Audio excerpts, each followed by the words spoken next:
Since Operation Epic Fury began 21 days ago, ExxonMobil's stock has hit an all-time high. Chevron, all-time high. Occidental Petroleum, up 43% this year. Venture Global, America's fastest-growing LNG exporter, up 92%. Valero, Marathon, Phillips 66, all at record market capitalizations. Now here's the other side of that equation. Since the same war began, your gas price has jumped 81 cents. Diesel crossed $5. Oil hit $112 a barrel. Your grocery bill is climbing. Your heating bill is next. Exxon's market cap just passed $643 billion. That number went up because the same barrel of oil that cost you more at the pump makes them more per barrel at the wellhead. Their record profit is your record expense. That's not a coincidence. That's a transfer. And today, I'm going to show you exactly how this transfer works, who designed it, who benefits from it, and how much it's taking from your family every single month. Let me show you the math. Let's start with what the White House told you this week. President Trump announced that the United States is temporarily lifting sanctions on 140 million barrels of Iranian oil currently sitting on tankers at sea. The message was clear. We're bringing more oil to market. Prices will come down. We're solving the problem. It sounds like a solution, doesn't it? Let me show you why it's theater. 140 million barrels sounds like an enormous amount, but the world consumes approximately 102 million barrels of oil every single day. That means Trump's grand gesture, lifting sanctions on Iranian oil, adds roughly 1.4 days of global supply. Not 1.4 months, 1.4 days. Beth Sanner, a former deputy director of national intelligence and CNN national security analyst, said it plainly. That is not going to increase the number of barrels really on the market. It's not enough. Just like the release of the strategic petroleum reserves, it takes too long, over too much of a period of time, and it's just not enough. The administration also waived the Jones Act and eased sanctions on Russian crude. More gestures, more theater. None of it addresses the fundamental problem. The Strait of Hormuz is still effectively closed. 20% of the world's oil supply is still choked. And until that changes, prices stay high. But here's the question nobody in Washington is asking. Does everyone actually want prices to come down? Now let me show you where the money is actually going. Because this is the math that cable news won't do for you. Before the war, Brent crude was roughly $70 per barrel. Today it's $112. That's a 60% increase. Now the United States produces approximately 13 million barrels of oil per day domestically. It is the world's largest oil producer. Let me do the math.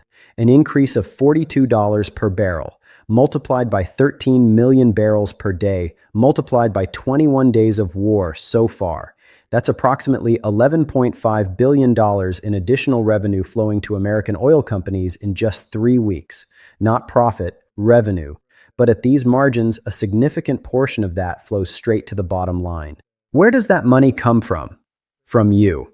Every gallon of gas you pump, every diesel-powered delivery truck that brings food to your store, every heating oil delivery, every jet fuel purchase that raises your plane ticket, all of it feeds the machine. Now, let's look at who specifically is winning. ExxonMobil. Market cap up nearly 30% this year to a record $643 billion. The company produced 4.7 million barrels of oil equivalent per day last quarter. At current prices, every single dollar increase in oil price flows almost directly to Exxon's bottom line because their Permian Basin break-even is around $35 a barrel. They're selling at $112 what cost them $35 to produce. Wells Fargo just raised their price target to $183 per share. Chevron. Stock hit a new 52-week high of $196. Market cap approaching $400 billion. Chevron's break-even for dividends and capital expenditure is approximately $50 a barrel. At $112 oil, they're printing money. Occidental Petroleum, up 43% this year. Venture Global, the LNG exporter, up 92%.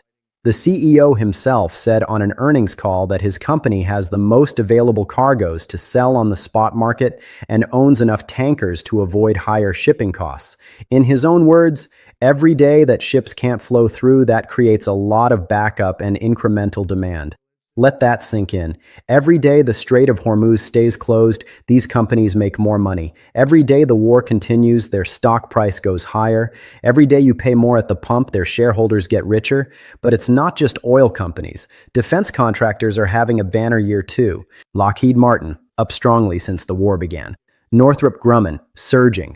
Raytheon, the company that makes the Patriot and THAAD interceptor missiles that cost $3.7 million and $12 million each. Their stock is climbing every time Iran launches another $30,000 drone. The Pentagon just reportedly requested an additional $200 billion for the Iran war. According to Fortune, that might fund the military for just 140 more days. Who builds those missiles? Who services those aircraft carriers? Who manufactures those bunker buster bombs? The same companies whose stocks are hitting all-time highs. And here's the number that should make you stop and think. The CBOE Volatility Index, the VIX, Wall Street's fear gauge, is up 106% in 2026. The stock market is falling. Your 401k is shrinking. The S&P 500, the NASDAQ, the Dow, all in the red, but energy stocks and defense stocks, soaring. This is not a war economy. This is a wealth transfer. Money is flowing from your gas tank, your grocery bill, and your retirement fund directly into the balance sheets of the companies that either produce oil or produce weapons. Now, here's where it goes from disturbing to absurd, and I need you to really pay attention to this part because it reveals the fundamental contradiction at the heart of this entire war. The United States is currently bombing Iran. Cruise missiles, bunker busters, 5,000-pound penetrator munitions. The Pentagon calls it Operation Epic Fury. The stated goal is to destroy Iran's military capability and prevent it from obtaining nuclear weapons. At the same time, on the same day, the United States lifted sanctions on 140 million barrels of Iranian oil.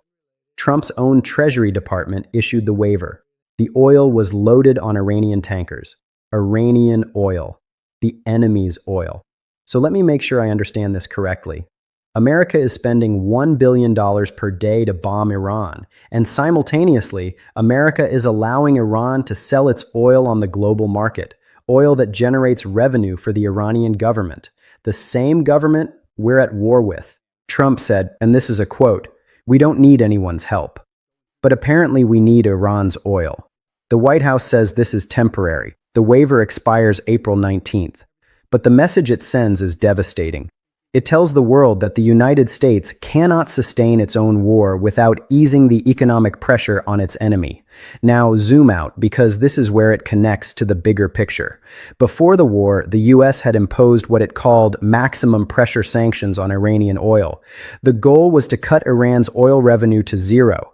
Trump himself championed this policy during his first term. Now, 21 days into a shooting war, he's reversed that policy. Not because Iran asked, not because of a peace deal, but because American gas prices were becoming a political liability. 56% of Americans oppose the war. Gas prices are the #1 issue in every poll, and midterms are in November. So the administration made a calculation.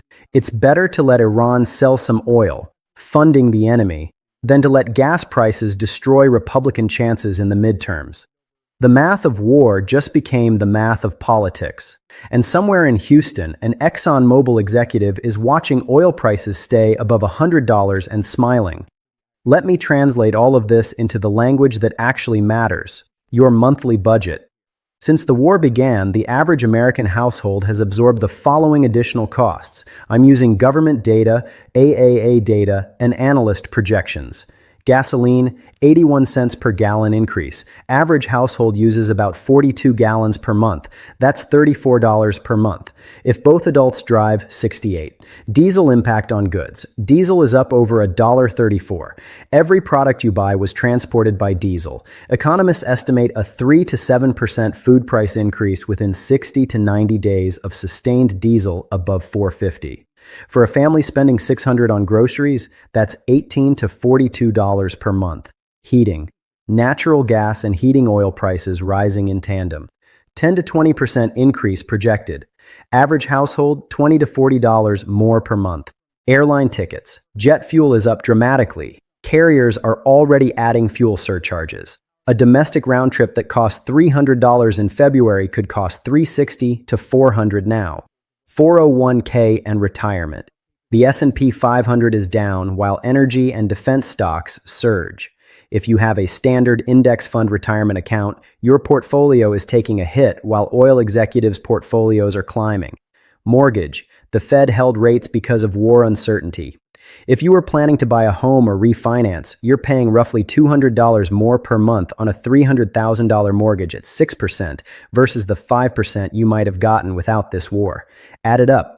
A conservative estimate for a typical two-adult household, $150 to $300 per month in additional costs, directly traceable to this conflict. Over a year, that's $1,800 to $3,600. Now here's the wealth transfer math that will make your blood boil.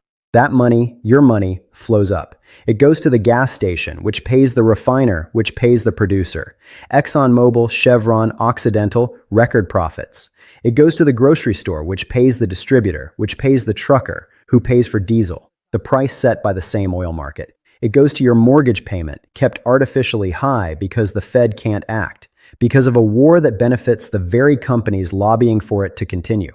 Goldman Sachs warned that if oil stays above 110 for more than 4 weeks, the probability of a U.S. recession rises to 45%. If that happens, you could lose your job while ExxonMobil posts its most profitable quarter in history. Now, I want to be very clear about something. I'm not telling you there's a shadowy conspiracy where oil executives and generals sit in a room and plan wars to boost stock prices. That's not how this works. How it actually works is far more elegant and far more dangerous. It's structural. The United States defense budget is $901 billion. The companies that receive the largest share of that budget, Lockheed Martin, Raytheon, Northrop Grumman, Boeing, General Dynamics, spend hundreds of millions per year on lobbying and campaign contributions. They employ former generals. Former generals sit on their boards. The oil industry spent over $124 million on lobbying in 2024 alone. Oil companies are among the largest donors to political campaigns on both sides of the aisle. When a war breaks out, these companies don't need to conspire. The system is already designed to benefit them. Higher oil prices mean higher profits. More missiles fired mean more contracts. A longer war means more spending. A scared public means bigger defense budgets. This is not a conspiracy. This is a system. And the system has a name in economics. It's called rent-seeking. When a company profits not from creating value, but from extracting it through political influence and market distortion. The Iraq War was supposed to cost $50 billion. It cost $8 trillion. Who got that money? Not the Iraqi people. Not the American middle class. Defense contractors and oil companies posted record profits for a decade.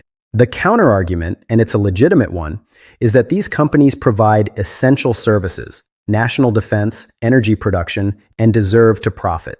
That's true. But there's a difference between earning a profit and engineering a system where every crisis automatically funnels money from working Americans to corporate shareholders. I'm not predicting that's what happened here. I'm telling you the historical pattern. And right now, that pattern is repeating with remarkable precision. 21 days ago, the United States launched Operation Epic Fury. Since then, ExxonMobil gained $140 billion in market value. Chevron gained nearly $100 billion. Defense stocks hit record highs. Oil company CEOs are projecting $52 billion in combined cash flow. In the same 21 days, you paid 81 cents more per gallon. Your diesel-dependent supply chain is passing costs to your grocery bill. Your mortgage rate is frozen because the Fed can't move. Your retirement fund is shrinking. Your government can't even pay TSA agents. The money didn't disappear. It moved. It transferred from your checking account to their balance sheet, from your gas tank to their quarterly earnings report, from your kitchen table to their shareholders. Every war has winners and losers. The question this war forces you to ask is brutally simple. Are you the winner or are you the product? The math doesn't care about your politics. The math doesn't care about your party. The math just is. Tell me what you think in the comments, and if you want to understand the mechanisms behind the headlines, the transfers they don't explain on cable news, subscribe, because this is just the beginning.